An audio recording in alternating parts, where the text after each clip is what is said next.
Oke, kali ini kita akan membahas bagaimana merawat trotolan, mulai dari trotol sampai dia siap untuk ke lapangan. Ini panjang ceritanya nih, karena murai yang siap untuk ke lapangan bisa berusia setahun lebih. Jadi yang pertama, pertanyaan ini banyak yang diajukan oleh para kicomania, baik japri melalui messenger ataupun melalui Facebook.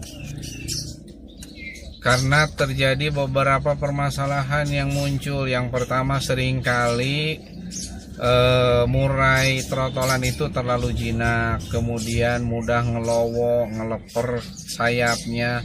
Kemudian banyak juga yang bertanya, kenapa trotolan saya belum ngeriwik, kenapa trotolan saya nggak ngeplong, dan sebagainya dan sebagainya. Kita akan coba jawab mengenai hal-hal seperti ini berdasarkan pengalaman dan sharing-sharing.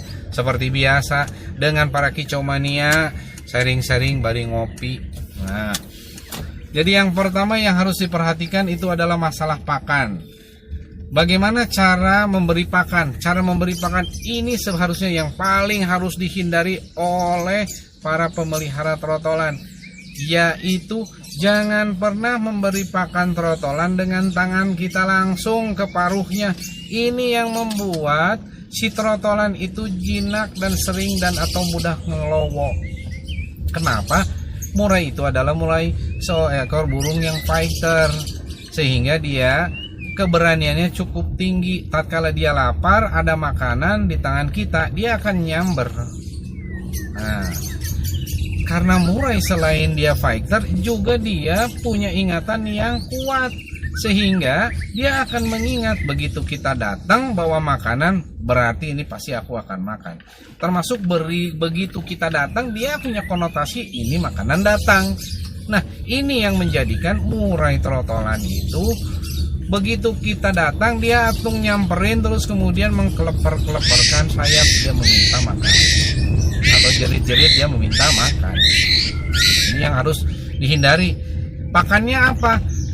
Sama seperti murai dewasa, jangkrik, kroto, bisa cacing, dan pur juga. Untuk cacing, untuk jangkrik dulu. Untuk jangkrik berapa banyak? Sesuai kebutuhan dan kemauan dia. Kalau dia dikasih 5 kurang, kasih lagi. Dalam 1 jam ukurannya. Kalau dikasih 5 lagi, habis lagi. Sebelum 1 jam, kasih lagi. Nah, kalau ternyata dia dengan 10 cukup, berarti dia makannya 10 ekor itu pagi. Sore gimana? Kita kasih sore langsung 10. Kalau masih habis, kasih lagi 5. Kalau habis 12, ya itu berarti 12. Begitu seterusnya secara konsisten sampai kita tahu berapa sebetulnya porsi maksimal keinginan si murai pada pagi dan sore hari. Kroto gimana? Kroto diberikan 3 kali seminggu. Sejak apa? Ya, kalau yang namanya trotolan 1 sendok teh juga sudah cukup. Itu pun juga sesuai dengan kebutuhan dia. Kalau dia 1 sendok teh cukup, ya sudah. Jangan ditambah lebih banyak. Jangan ditambah lagi. Nah, kira-kira seperti itu. Karena kroto ini baik untuk pertumbuhan tulang dan pertumbuhan bulu.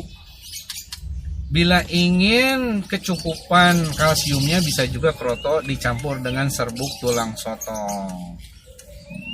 Nah, karena ini penting untuk pertumbuhan pangkal-pangkal bulu seperti ekor, sayap. Kemudian bagaimana dengan cacing? Cacing boleh diberikan 1 minggu 1-2 ekor sudah cukup. Kemudian pur, kalau pur tetap kita sediakan supaya dia ngemil tatkala dia agak kelaparan. Nah, itu mengenai masalah pakan. Kemudian yang kedua, bagaimana kalau trotolan itu diumbar? Nah, kalau trotolan sebetulnya tidak perlu diumbar karena dia masih bayi, kasihan. Dengan kandang ukuran nomor 3 ataupun nomor 2 saja sudah cukup bagi dia terbang sana terbang sini untuk berolahraga bagi seekor trotolan. Kemudian untuk mandi. Nah, ini mandi harus, karena mandi juga menunjang kesehatan si trotolan.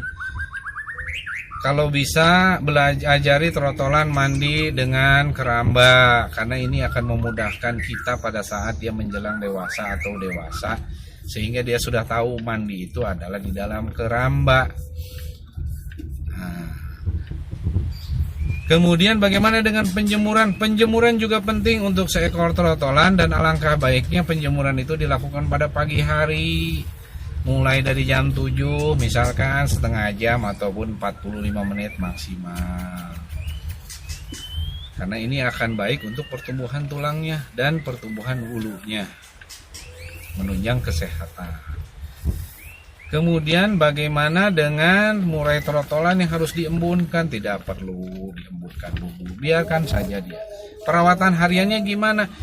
Ya kalau misalkan pagi-pagi kalau mau dibuka dulu boleh, setelah cukup dia diberi makan, dijemur dan sebagainya, mandi dan sebagainya, itu bisa dikerodong seperti murai-murai dewasa lainnya. Yang selanjutnya adalah pemasteran. Bagaimana pemasteran trotol? Pemasteran yang paling baik atau the best time for mastering our trotolan, nah, itu pada jam 5 sore sampai dengan jam 9 malam. Kemudian dari jam 5 pagi sampai jam 9 pagi itu adalah waktu terbaik kita memaster trotolan kita, baik dengan MP3 ataupun dengan burung isian yang kita miliki. Di waktu-waktu di luar itu gimana? Ya boleh-boleh saja, tapi itu adalah waktu terbaik bagi seekor burung untuk merekam suara-suara dari luar. Jangan takut bahwa trotolan itu ibaratnya kaset kosong. Dia akan merekam suara-suara yang menarik bagi dia, yang masuk ke telinga dia, yang masuk ke alat pendengarannya, dan kemudian dia akan direkam. Perkara kapan mengeluarkannya itu mah nanti secara alami juga akan keluar. Jadi kira-kira itu bagaimana kita merawat trotolan. Kalau pertanyaan kenapa nggak ngeriwi, kenapa nggak ngeplong, namanya juga burung masih kecil, tidak perlu kita mengharapkan yang lebih banyak. Dengan makan dan sehat dia saja sudah cukup. Saat trotolan masuk usia 4 bulan, dia akan mulai memasuki masa mabung. Ini yang harus jadi perhatian, bahwa nutrisi pakan harus cukup, kroto harus ditambah, karena ini akan menunjang proses tumbuhnya bulu. Selama mabung ada baiknya burung trotolan kita di dalam kerodong sebagian besar, tetapi mandi akan tetap diperlukan. Penjemuran juga paling mungkin 5-10 menit sudah cukup pada saat dia masih pagi. Yang penting pakan kroto dan jangkrik itu harus cukup. Vitamin-vitamin ya cukup, tidak perlu diberikan dulu lah. Paling juga Super N sudah cukup. Nah, jadi itu selama masa mabung. Setelah masa mabung bagaimana? Ini tahapan yang paling penting untuk memperkenalkan murai dengan dunia kicau mania. Jangan sekali-sekali langsung menjumpakan murai lepas trotol ke murai yang sudah dewasa. Kenapa? Nanti pada saat dia merasa ketakutan, dia akan merasa stres. Untuk itu kita harus menjaga hal itu. Nah, jadi untuk pemeliharaan selanjutnya itu tergantung kepada kita, bagaimana kita merawat murai lepas trotol. Itu layaknya seperti kita merawat murai batu dewasa. Jadi dengan perawatan yang konsisten, dengan perawatan yang sesuai dengan kebutuhan murai, maka dengan sendirinya si murai kita tuh akan gacor. Sesuai dengan umurnya, jangan dipaksakan. Jadi untuk sementara itu dulu para kicau mania yang bisa saya sharingkan terkait dengan pemeliharaan trotolan. Terima kasih atas perhatiannya. Billahi taufik wal hidayah. Wassalamualaikum warahmatullahi wabarakatuh. Jangan lupa subscribe.